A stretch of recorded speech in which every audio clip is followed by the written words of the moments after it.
Hola, bienvenidas y bienvenidos a esta presentación de un estudio bibliográfico sobre principios y aplicaciones de las operaciones unitarias de Ingeniería Química por estudiantes del curso Operaciones Unitarias 2 de la carrera de Ingeniería Química de la Universidad de Sonora. En esta sesión escucharemos la exposición sobre un tema relacionado con humidificación, absorción, secado o evaporación, que son las operaciones unitarias tratadas en este curso. Sin más preámbulo, vayamos a la presentación. Pues buenos días, yo voy a exponer el artículo llamado Conducción de motocicletas de larga distancia en clima caluroso. Empezando con la bibliografía del artículo, el autor es Tom Austin y fue publicado en el año 2009 en la revista Iron Book. Aquí está el índice y podemos ver en qué diapositiva está cada sección. Comenzamos con una breve introducción.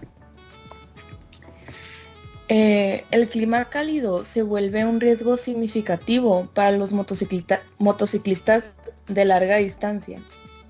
Y este riesgo se debe a que 3 de los 4 mecanismos con los que los motociclistas normalmente se mantienen frescos ya no funcionan cuando la temperatura del aire supera la temperatura de la piel humana, que es aproximadamente 93 grados Fahrenheit. Aunque sí es posible conducir con seguridad e incluso cómodamente a temperaturas mayores de 100 grados Fahrenheit, pero hay que estar pendiente de cómo cambian las cosas cuando la temperatura excede la temperatura de la piel.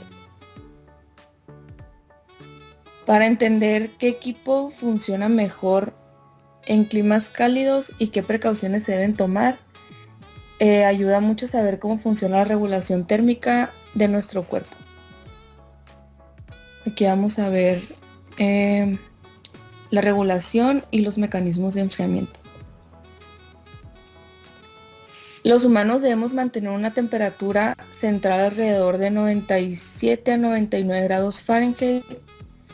Si tenemos 5 grados más o menos, empezaremos a sufrir daños muy serios.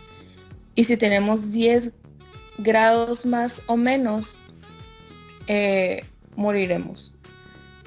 Con el equipo adecuado, podemos andar en motocicleta de forma segura y cómoda a temperaturas bajo cero, ya que con aislamiento adecuado y protección contra el viento, el calor que nuestro metabolismo básico está creando, que son unos 100 watts cuando estamos sentados y 140 cuando estamos haciendo una actividad ligera, es suficiente para mantener nuestra temperatura central. Pero es mucho más difícil mantener una temperatura segura cuando la temperatura del ambiente excede la temperatura de nuestra piel. El aislamiento no funciona porque nos sobrecalentamos cuando el calor generado por nuestro metabolismo no tiene a dónde ir. Para evitar sobrecalentarnos por nuestra propia liberación de calor, tenemos que estar en contacto o rodeados de algo más frío que nuestra temperatura central. Por eso la temperatura ambiente más cómoda es normalmente 80 grados Fahrenheit o menos. En aire en reposo nos calentamos incómodamente y experimentamos una mayor tasa de transpiración cuando la temperatura es más alta. El cuerpo humano intercambia calor con su entorno por convección, conducción, radiación y evaporación. Primero voy a explicar los primeros 3. La conducción implica el transporte de energía por medio del contacto físico directo en ausencia de movimiento relativo. Puede ser muy importante para un cuerpo sumergido en agua, pero el aire es un conductor tan pobre que en este caso la conducción juega un papel menor. La convección implica el transporte de energía por medio del movimiento del aire que rodea el cuerpo. La transferencia de calor ocurre cuando el aire a una temperatura entra en contacto con la piel a una temperatura diferente. La convección permite que la transferencia de calor continúe aportando aire fresco a la superficie de la piel. A velocidad de viento cero hay una pequeña cantidad de transferencia de calor por convección asociada con el movimiento causado por la diferencia de temperatura entre la piel y el aire. Y a velocidades de viento distintas de cero, la convección se vuelve significativa si el aire está a una temperatura diferente a la de la piel. Y la radiación es la forma de transferencia de calor que no depende del contacto físico directo con el entorno, solo el diferencial de temperatura. El calor se irradia de una superficie más caliente a los alrededores más fríos. Y ahora sí entraremos al tema del enfriamiento evaporativo y cómo funciona. La evaporación es el mecanismo de enfriamiento asociado con la transpiración. Aunque es insignificante cuando la temperatura del aire es significativamente más baja que la temperatura de la piel, se convierte en el mecanismo de enfriamiento dominante a medida que aumenta la temperatura del aire. Lo que es más importante es que se convierte en el único mecanismo de enfriamiento cuando la temperatura del aire excede la temperatura de la piel. Por lo tanto, lograr un enfriamiento evaporativo efectivo es fundamental para sobrevivir cuando la temperatura es de 93 grados Fahrenheit o mayor. La evaporación del agua ocurre cuando el aire en contacto con el agua no está saturado con vapor de agua. Cuando el aire está seco, hace que el agua se evapore hasta que el aire se sature. En ese punto, la evaporación se detiene y la humedad relativa del aire está entonces al 100%, lo que significa que no puede retener más agua. El enfriamiento por evaporación funciona debido al calor latente. Como ya sabemos, el calor latente es la cantidad de calor absorbida o liberada cuando la sustancia experimenta un cambio de estado. A medida que el agua se vaporiza, absorbe calor del entorno circundante, lo que enfría cualquier cosa con la que esté en contacto el agua vaporizada. La efectividad del enfriamiento evaporativo depende del nivel de humedad. El sudor se evapora más rápido en condiciones secas y desérticas. El efecto de la humedad sobre la evaporación se puede medir con un termómetro de bulbo húmedo. Este es un termómetro con el extremo del bulbo cubierto por una mecha empapada de agua. El agua que se evapora de la mecha hace que la temperatura se reduzca, al igual que una camiseta mojada contra la piel te enfría a medida que el agua se evapora de la camiseta. El efecto de enfriamiento de la evaporación puede ser dramático con una humedad baja, similar a la del desierto. El artículo pone de ejemplo que al mediodía del 26 de julio del 2009, la temperatura del aire en California era de 100 grados Fahrenheit con una humedad relativa del 13%. La temperatura de bulbo húmedo fue de solo 66 grados Fahrenheit. En estas condiciones, una camisa mojada sobre la piel se siente muy fría. En contraste, el mismo día en Texas también estuvieron a 100 grados Fahrenheit, la humedad relativa fue del 42% y la temperatura de bulbo húmedo fue de 80 grados Fahrenheit. En estas condiciones, una camiseta mojada todavía tiene un efecto refrescante, pero no es tan grande como en el primer caso. En el artículo utilizaron literatura publicada principalmente sobre el trabajo del Dr. Rodney de la Universidad Estatal de Georgia y Zhang de la Universidad de Montfort del Reino Unido. Y se compilaron una serie de modelos y coeficientes de transferencia de calor que producen estimaciones razonables de los niveles de temperatura en los que las personas se sienten cómodas. A continuación, se analiza el flujo de calor hacia y desde el cuerpo en diferentes escenarios. Como se mencionó anteriormente, nuestro metabolismo básico produce alrededor de 140 watts de calor cuando estamos haciendo una actividad ligera. Estos deben eliminarse para evitar el aumento de la temperatura central.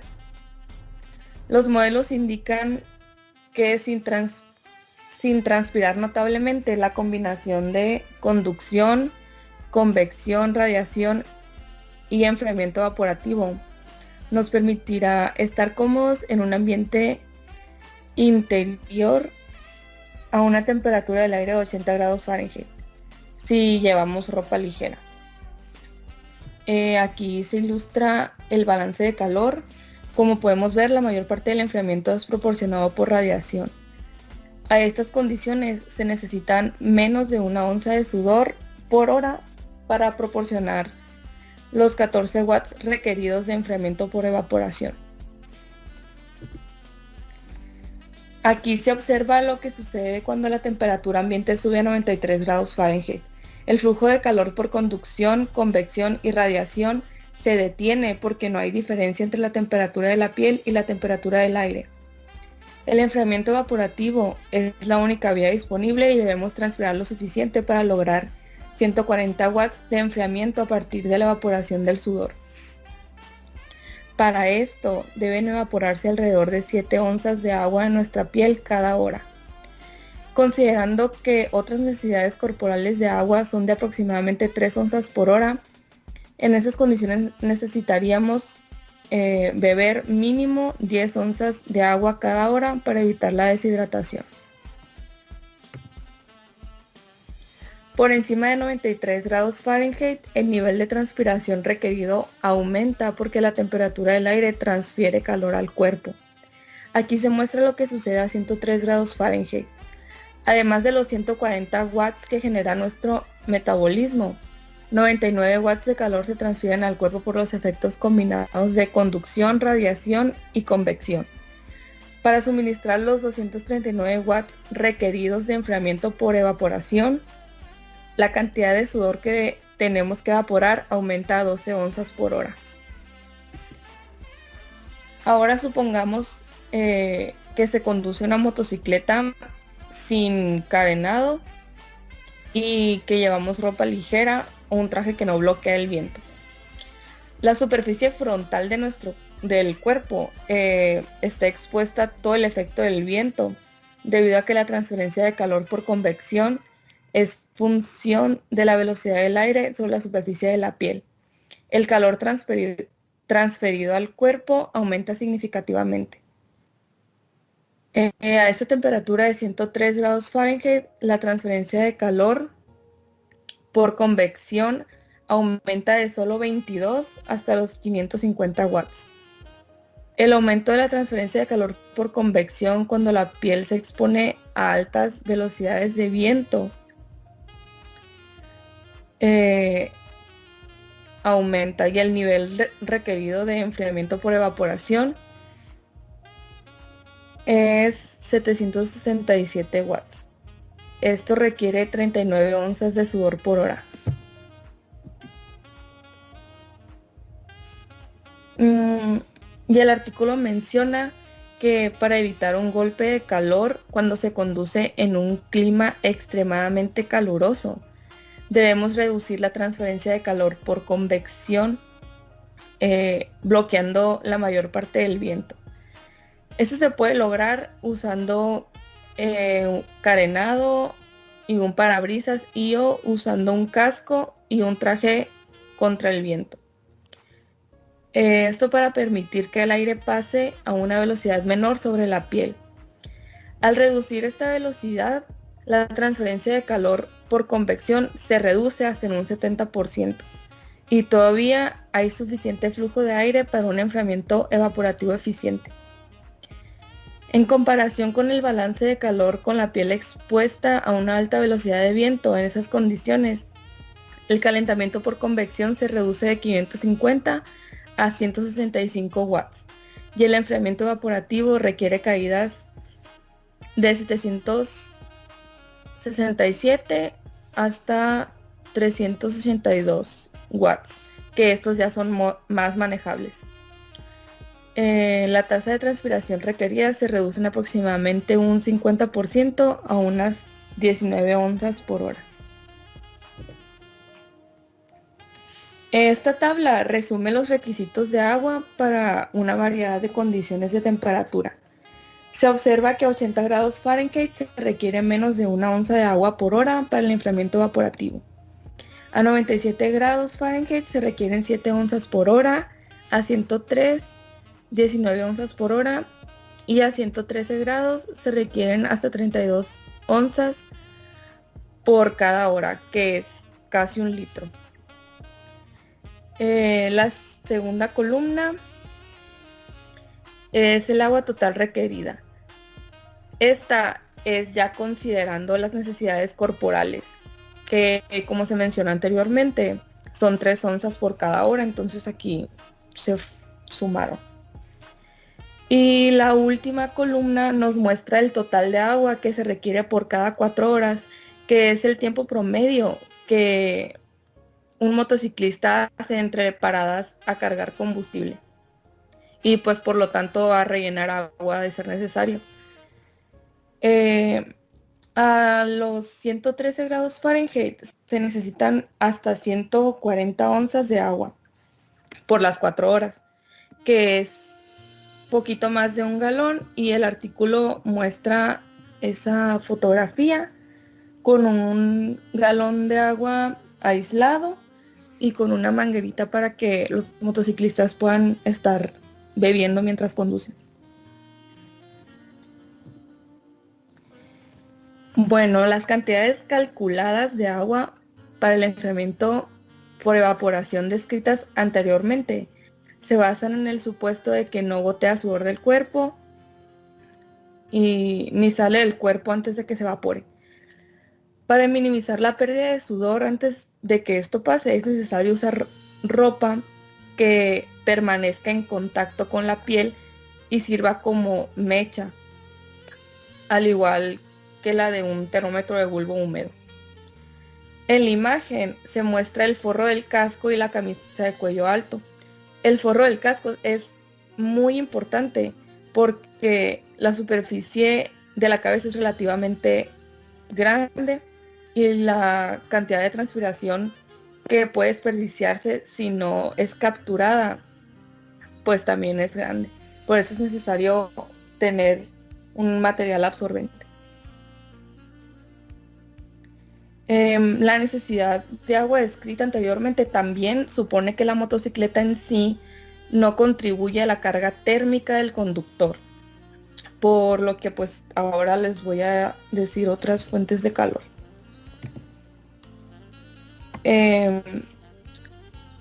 Si se nota un calentamiento del motor a una temperatura menor a los 93 grados Fahrenheit, es probable que esto sea un problema muy grande cuando la temperatura aumente.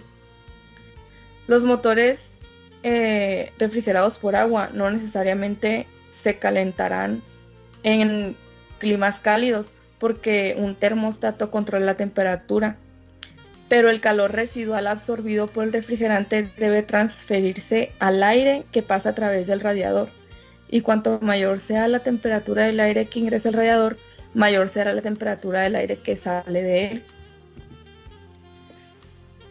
A 93 grados Fahrenheit, la descarga de aire del radiador puede ser de 140 grados Fahrenheit y tal vez reducirse hasta 110 antes de que entre en contacto con la pierna del motociclista. A esta temperatura se sentirá muy caliente, pero no llegará a quemarlo. Pero si la temperatura ambiente es 10 grados mayor, sería lo suficientemente caliente como para quemarlo en unos minutos si su pierna no está aislada de la descarga del radiador.